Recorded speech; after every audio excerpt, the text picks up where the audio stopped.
Seja bem-vindo aí ao nosso encontro com Deus. Prazer, eu sou o pastor Ricardo Oliveira e eu quero aqui falar um pouquinho com você sobre o livro de Salmos. Vamos ter aí uma série de mensagens compartilhando e falando sobre o livro de Salmos. E o primeiro livro que será mencionado hoje será o livro de Salmos de número 1, falando sobre a felicidade do justo e o castigo do ímpio. Lá em Salmos de número 1, versículo 1 diz assim: Bem-aventurado o homem que não anda segundo o conselho dos ímpios, e nem se detém no caminho dos pecadores, e nem se assenta na roda dos escarnecedores. Antes tem o seu prazer na lei do Senhor, e na sua lei medita de dia e de noite, pois será como árvore plantada junto a ribeiro de águas, a qual dá seu fruto na estação própria, e cujas folhas não caem, e tudo quanto fizer prosperará. Não são assim os ímpios, mas são como a moinha que o vento espalha. Pelo que os ímpios não subsistirão no juízo, nem os pecadores na congregação dos justos, porque o Senhor conhece o caminho dos justos, mas o caminho dos ímpios perecerá. Bom, o livro de Salmos, ele começa não com louvor, mas ele começa com uma escolha, ele começa com um comportamento. O Salmos 1, ele dá a entrada, ele é o portão da entrada, né, dos saltérios, e ele vai então falar sobre o caminho da vida e o caminho da morte. Historicamente falando, tá? Os rabinos chamavam os salmos de o portão da sabedoria, pois ali ele apresenta um padrão para todo o livro e produz então em nós uma vida com Deus, trazendo o relacionamento no que diz respeito à bênção. E ao longo, né, do nosso relacionamento com Deus, isso vai produzindo, né, as bênçãos, vai produzindo um comportamento. Provavelmente o livro de Salmos ele foi escrito num período pós-exílico, quando Israel estava reconstruindo não apenas os muros, mas também estava reconstruindo a sua vida espiritual. Era usado nas sinagogas como salmo da instrução para tanto jovens quanto adultos, e ele não fala do culto, ele fala de uma vida diária, ele fala de um comportamento, ele fala de escolhas e também fala de caráter. Tanto que nós falando do primeiro tópico, né, o justo e a sua felicidade, Salmos, lá no versículo 1 ao versículo 3, né, que bem-aventurado o varão que não anda segundo o conselho dos ímpios, e nem se detém no caminho dos pecadores, mas nem se assenta na roda dos escarnecedores. Antes tem o seu prazer na lei do Senhor, e na sua lei medita de dia e de noite, pois será como a árvore plantada junto a ribeiro de águas, o qual dá o seu fruto na estação própria, cujas folhas não caem, e o fruto, e tudo quanto fizer prosperará. Aqui nós temos então, né, aquilo que é chamado de a bem-aventurada. O que é o bem-aventurado? O bem-aventurado homem está falando de uma felicidade verdadeira, e a palavra, né, felicidade no hebraico, né, o significado dela é asher, que significa feliz, abençoado, pleno, né, avançado de vida. Os Salmos começam então dizendo que a felicidade não é um sentimento, mas é uma consequência da nossa caminhada e é uma consequência da nossa escolha. O caminho que o justo evita, lá em Salmos, bem-aventurado, né, o homem que não anda segundo o conselho dos ímpios, mas nem se detém no caminho dos pecadores, e nem se assenta na roda dos escarnecedores. Então todo aquele que tem em si a mente a ideia de que é justo do Senhor, ele tem essa pequena obrigação de evitar esse caminho. Vai dizer bem claro, ele não anda, ele não se detém, ele não se assenta. Há uma progressão contínua. Andar no conselho do ímpio é viver sobre a sua influência. Deter-se no caminho dos pecadores é viver nas mesmas práticas. Assentar-se na roda dos escarnecedores é pertencer àquele lugar. Sim, no mundo judaico, sentar-se na roda significa absorver aqueles valores. Era E ali era uma mesa de zombadores, de pessoas críticas, insolentes, pessoas que desprezam o sagrado, que desprezam a palavra de Deus. Provérbios 4, do 14 ao 15, fala para nós não entrarmos na veredas dos ímpios. 1 Coríntios 15, 33, nos diz que as más conversações corrompem bons costumes. E Mateus 7, do 13 ao 14, fala sobre os dois caminhos e os dois destinos. Temos também o justo.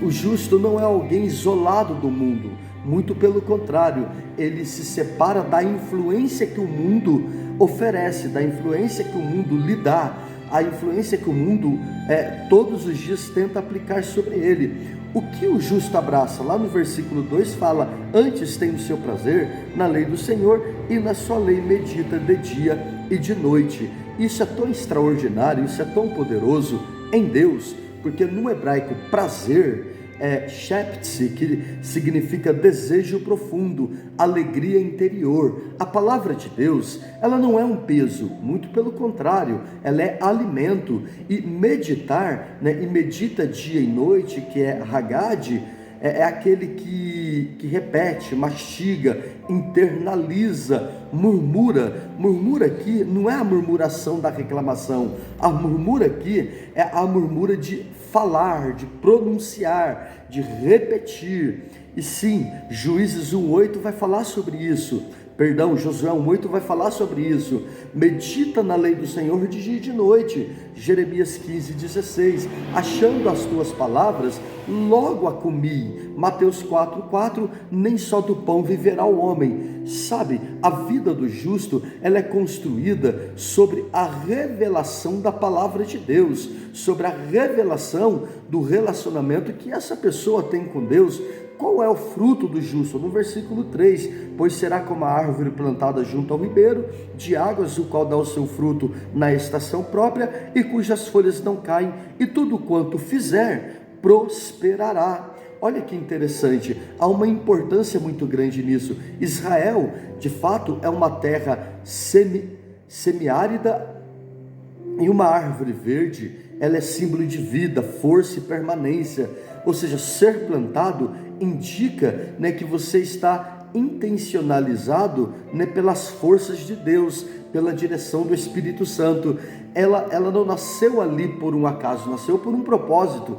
E outra, foi Deus quem colocou aquela árvore naquele lugar, perto daquela fonte. E 4 marcas importantes sobre o justo. A primeira marca fala da profundidade. Sabe o que isso quer dizer? Que essa pessoa, ela tem raiz, não vive de aparência, mas vive de consistência. Ela é algo que permanece. Também fala de nutrição contínua. Ribeiros são canais artificiais da irrigação que era usado na agricultura hebraica, e Deus então mantém o justo mesmo em tempos de sequidão, mesmo em tempos de dificuldade. O fruto no seu tempo certo fala que o justo não vive de temporadas, ou não vive de circunstâncias emocionais. Sabe por quê? Porque ele vai frutificar no seu propósito, no seu tempo. E fala de prosperidade verdadeira. Tudo quanto fizer, prosperará. Prosperidade aqui fala de êxito do propósito, não de riqueza material obrigatória. Fala de propósito realizado, fala de propósito feito e aceito. João 15:5 fala: sem Cristo nada podemos fazer. Jeremias 17, do 7 ao 8, a árvore junto à água não teme ao calor. Então, sendo assim, você está plantado em Deus, estabelecido em Deus, colocado em Deus, para viver o sobrenatural. Bom, os ímpios e a sua condenação, versículo 4 e 6. Do 4 ao 6 fala: não são assim os ímpios, mas são como moinha que o vento espalha, pelo que os ímpios não subsistirão no juízo, nem os pecadores na congregação do justo, porque o Senhor conhece o caminho do justo, mas o caminho dos ímpios perecerá.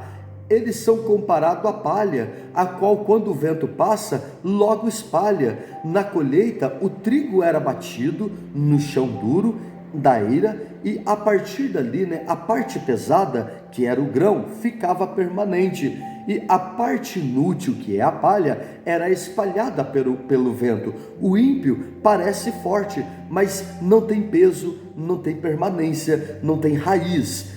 E isso em João 21, 17 e 18, fala que o ímpio é como a palha que o vento vai espalhando. Oséias 13:3 fala que a palha é levada por um tufão, ou é levada pelo vento.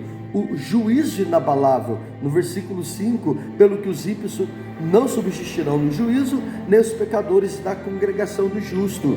Sendo assim, é por isso que o ímpio não vai subsistir. Há uma imagem de tribunal, eles não têm defesa, não têm fundamento, não têm obra, não terão lugar na congregação do justo, e isso aponta então para a exclusão no presente ou na comunidade da fé, e a exclusão também no futuro, falando sobre o reino de Deus, falando sobre a manifestação de Deus. Apocalipse 20, do 11 ao 15, fala do grande trono, do trono branco, aonde as pessoas passarão pelo julgamento. Mateus 25, do 31 ao 46, fala da separação das ovelhas e do bode. Então haverá uma separação da parte do Senhor. Sim, Deus conhece o justo. Do versículo 6 fala, porque o Senhor conhece o caminho do justo, mas o caminho do ímpio perecerá. O Senhor conhece o seu caminho, se você é justo, o Senhor conhece.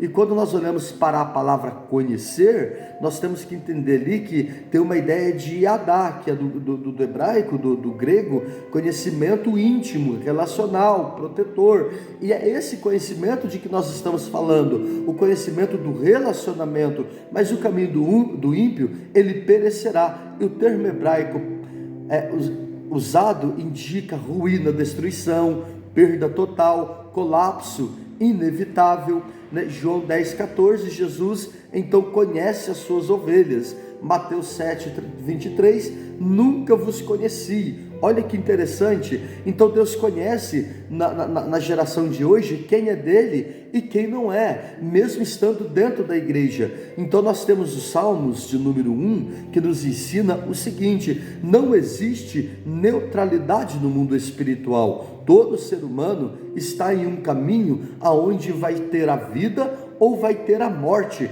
A verdadeira felicidade, ela nasce na obediência, e não é algo do acaso. O justo não floresce por causa da circunstância, mas por causa das raízes.